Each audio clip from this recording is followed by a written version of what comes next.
안녕하세요. 보상가 배상TV입니다. 오늘은 교통사고 가해자가 되었을 때 어떤 절차로 사건이 진행되고 언제 어떤 대응이 필요한지 알려드리겠습니다. 자, 특히 운전자 보험이 가입되어 있다면 언제 합의하고 어떤 서류를 준비해야 하는지도 함께 알아보겠습니다. 자, 사고가 발생하면 관할 경찰서에서 조사를 하는데요. 사고 경위는 어떻게 되는지, 신호 위반, 중앙선 침범 등 12대 중대 과실 여부는 있는지 없는지, 가속이나 무면허, 음주, 뺑소니, 법규 위반 등이 있는지 없는지를 조사를 합니다. 중대 교통법규 위반이 있거나 종합보험이 없는 경우, 피해자가 중상이나 사망한 경우에는 기소 의견으로 검찰로 송치가 되고요. 그 외에는 불송치로 사건이 종결됩니다. 자, 경찰 조사에서는 사고 발생의 원인이나 중대 교통법규 위반 등 이 적용 여부를 판단하기 때문에 초기 조사가 굉장히 중요하고요. 경찰에서 송치된 사건은 검찰로 넘어갑니다. 검사는 다음 중 하나로 사건을 결정을 합니다. 첫 번째, 증거 불충분 등으로 종결하는 경우. 두 번째, 약식 기소, 그러니까 재판 없이 벌금형으로 때리는 경우. 세 번째, 정식 기소, 즉 구공판을 열어가지고 직접 재판으로 진행하는 경우로 나눌 수 있습니다.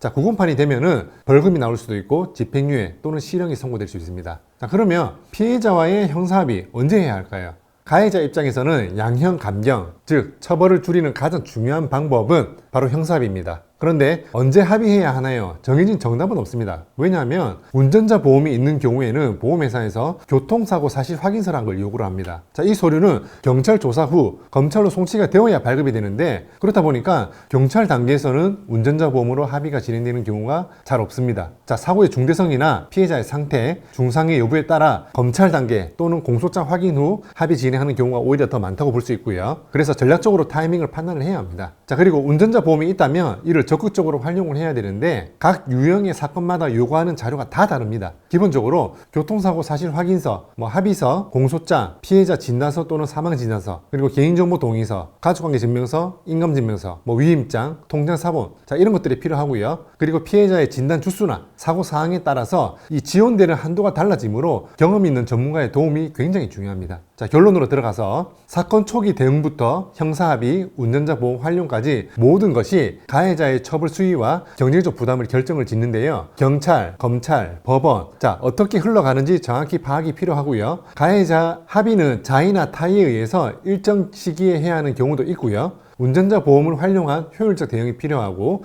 다양한 경험을 가진 교통사고 전문 변호사가 필요합니다. 자, 이 모든 걸 보상과 배상에서 실제 사례와 경험으로 도와드릴 수 있습니다. 자, 오늘 준비한 영상은 여기까지고, 오늘 영상이 도움이 되셨다면 구독, 좋아요, 알림 설정 부탁드리고요. 저는 다음에 또 다른 영상으로 찾아뵙겠습니다. 감사합니다.